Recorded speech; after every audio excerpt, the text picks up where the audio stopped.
This is True North Story, the original podcast series. Learn, love, listen, live. Are you ready to discover your True North Story? With your hosts, Tama Fulton and John Hudson Messerol. Our guest today is Michael Medved, a radio show host, author, political commentator, and film critic. His talk show is nationally syndicated, and you can find out more about him at michaelmedved.com. Well, I know you had taken a little bit of a hiatus with a personal illness battle that you've come back from, and now you're back on the air. And so tell us how you're feeling and how things are going. I'm doing wonderfully. I mean, I am cancer-free, thank God. And what's amazing is that when I think back on it, it's still less than a year since I got my diagnosis. So I've gone through this whole chemotherapy and radiation treatment and all of it, and now back to work. I mean, I've sort of resumed a very full schedule. In fact, I was just in Alaska actually on Thursday of last week, so I'm feeling great. And thank God my hair is back. And the interesting thing is it's curlier and darker. That's what I hear. After chemo, it sometimes changes. Yes, and it does. I mean, it's shockingly and wonderfully less gray. And I haven't been able to achieve the level of vanity to color my hair or anything like that. But my wife, who same thing, has never colored her hair and doesn't have any scraps of gray, is actually grateful that we've had this natural, but if cancer-induced, darkening of my hair. Well, Michael, what gets you out of bed these days? I love my work, and it's I was just talking about it with my wife actually last night. It's obviously I think people often with our saturation media have the sense that we're living through history. But because of my work and being able to broadcast 3 hours every day, I feel as if I'm part of the conversation. Cliche is that journalism is the first draft of history, but in today's world, it's not separate from the ongoing river of events. You're paddling in it. Loving your work is definitely important, and I know that you do. Can I switch gears for just a second and ask you about, well, it's partly to do with your work. It's reviewing movies. You've been doing that for a long, long time. What is it? 1980. Wow. What is it about movies, Michael, that captivates you and keeps you wanting to go and see more and talk about more? Not much, to tell you the truth. Again, I have confessed very freely in my book, Right Turns, and frequently in interviews that unlike a lot of other people who have made a living reviewing and talking about film, I never grew up as some kind of movie nerd. Uh-huh. In other words, there are people who do that work who just adore film and will take every chance to watch film, and it's I find it tedious and increasingly onerous. But then again, I found it onerous 20 years ago. I in Hollywood versus America, my book, which came out in 1992, I said that being a film critic in 1992 is like being a glorified sewer inspector. Now, I see and review about 2 movies a week, sometimes only 1.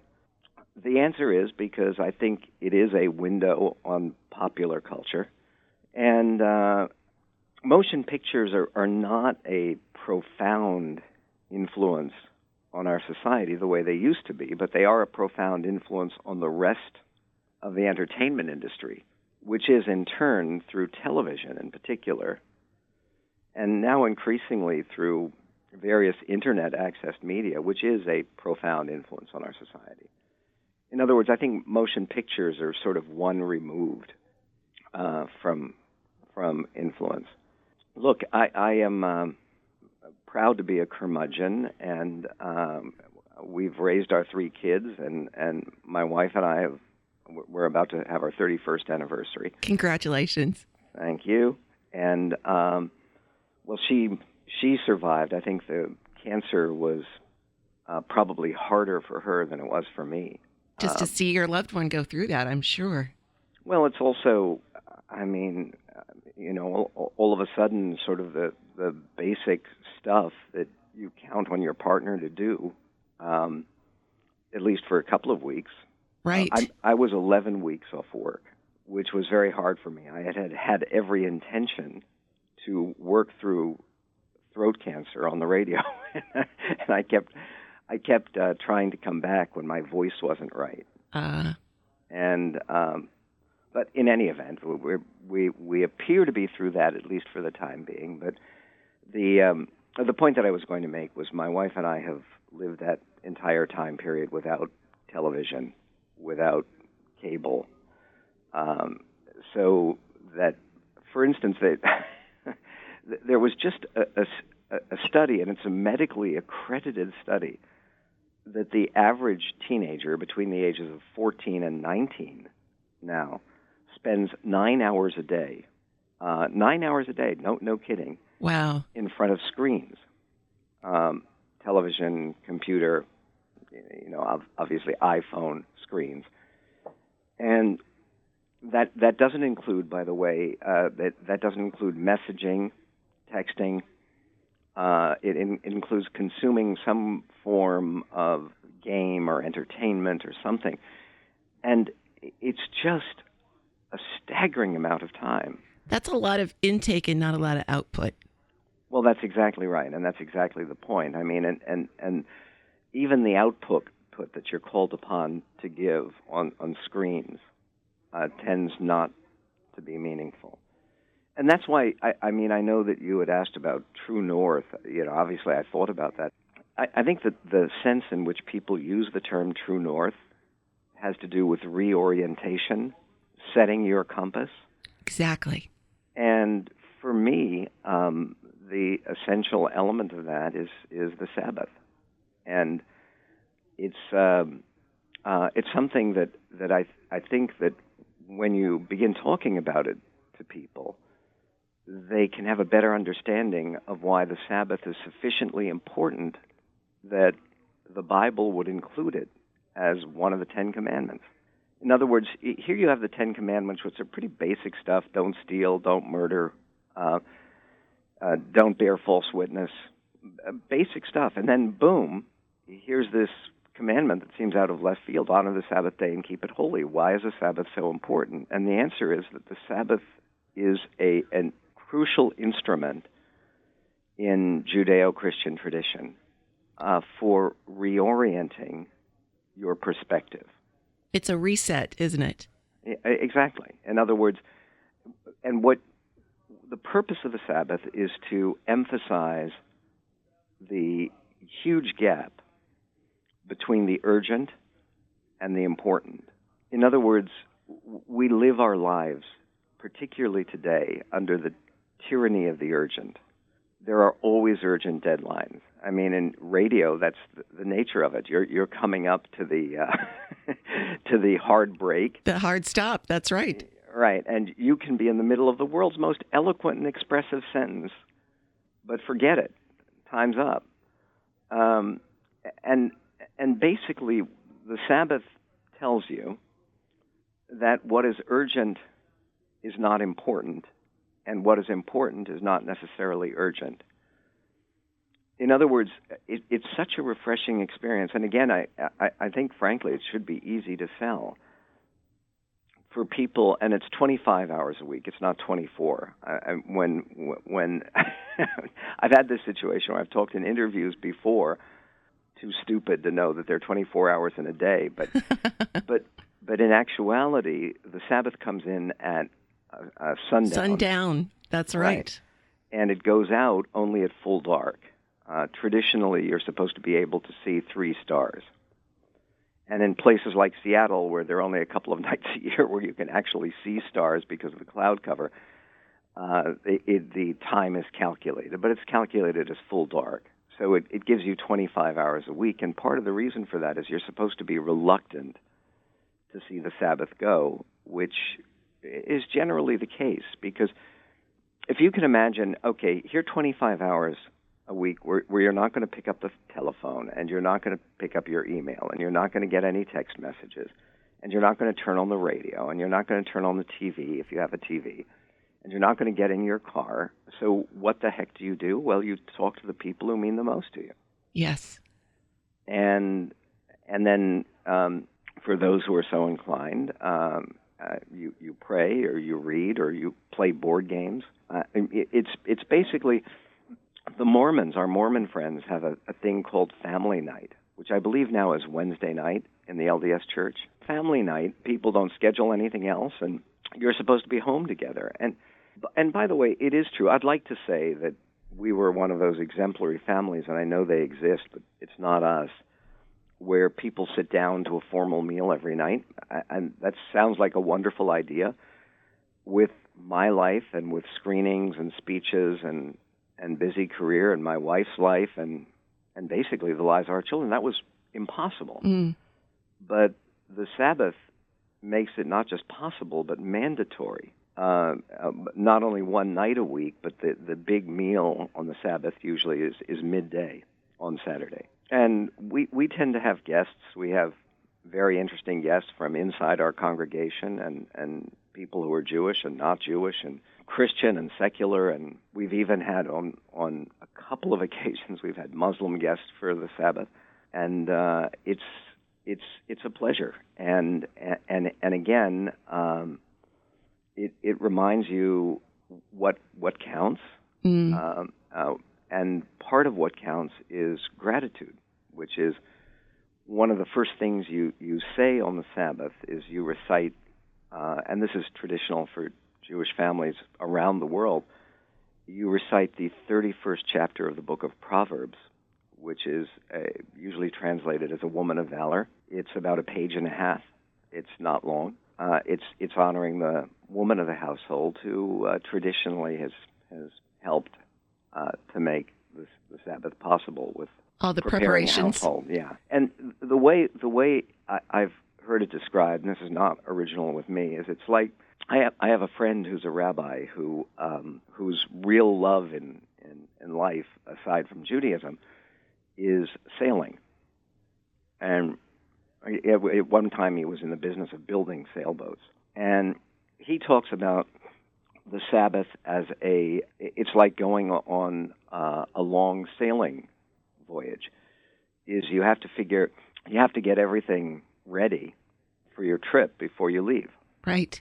But once you've left the dock, it's too late. You can't go back and get other stuff. So basically, you're preparing yourself for this journey into time. And again, this is something that Rabbi Heschel said very famously. He wrote a book on the Sabbath in the 1950s, which was very influential. Rabbi Heschel, which is Heschel, said that people have always built palaces in space, and Jews have built a palace in time, meaning creating all of these decorations and elaborations and special niches and then grand palazzos and the rest of it for the Sabbath, filled with smaller traditions that are actually pretty widely honored around the Jewish world. This is True North Story, the original podcast series. Learn, love, listen, live. And now, back to the program.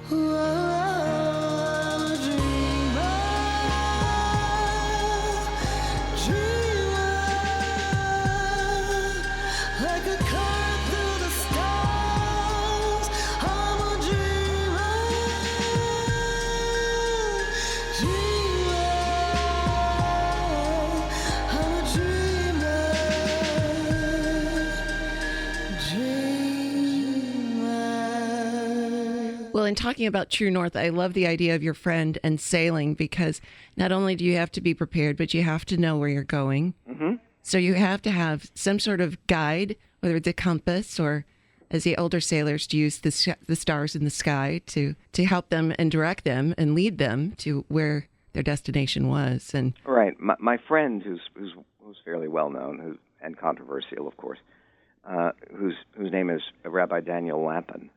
I remember we knew each other when he now has he has 7 children and I think 16 grandchildren so far, and but when he only had 3 kids and they were little, he and his wife decided to sail from California to Hawaii. Wow.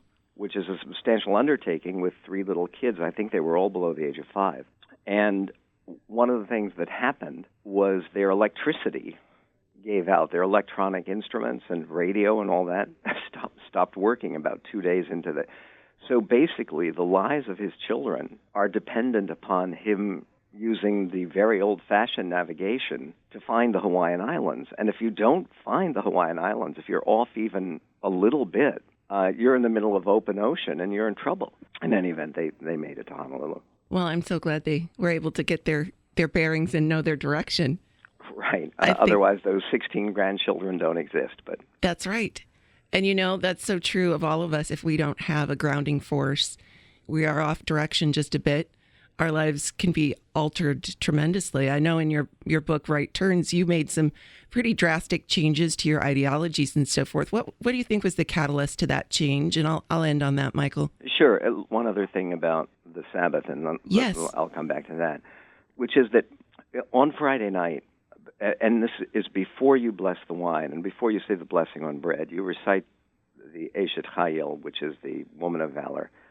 And then the next thing that you do is you bless the children. And again, it's in all prayer books.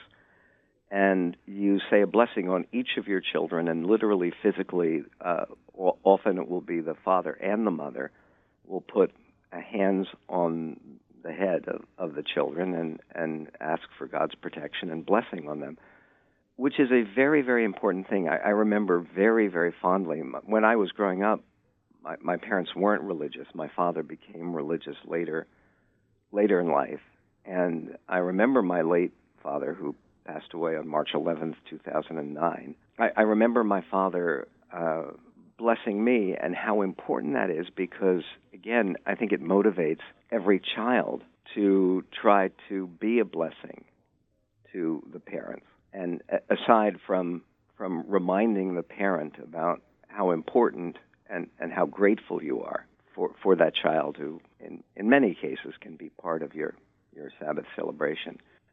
One of the interesting things is I know that in terms of the other question about what sort of put me on a different path toward True North, I know that it's much more fashionable and dramatic to talk about these very dramatic transitions from being hard left to being hard right. My friend David Horowitz, who really grew up in a commie home and talks about it, and then was very much involved with the New Left and Ramparts magazine, and now is very much on the hard right. I'm kind of disappointing in that regard, because I was a moderate leftist. I mean, the furthest left I ever got was working for the Robert Kennedy presidential campaign, which frankly isn't very far left. I mean, I'm not at all sure that Robert Kennedy or John Kennedy would have been a Democrat in today's world. Interesting. So, and by the way, and I don't consider myself part of the, quote, hard right. For instance, I am unabashedly pro-immigration, and it's an issue in which I think that a number of Republicans are behaving with all the suicidal intensity of lemmings. And so, in other words, I think I've always had a temperament that was contrarian. And I was sort of contrarian when I was on the left, and I'm something of a contrarian on the right. But I think that comes to, now finally, after that long prelude, an answer to your question, which is that in my book I talk about the 3 Ps, which I think are responsible for moving a lot of people from the left to at least the center, if not the right. And the 3 Ps being parenthood, paychecks, and prayer.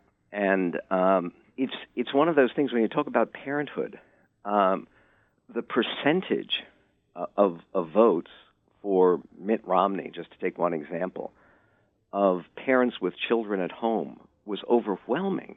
It was over 60%. The percentage of married women, Romney won married women by 8 points. Interesting.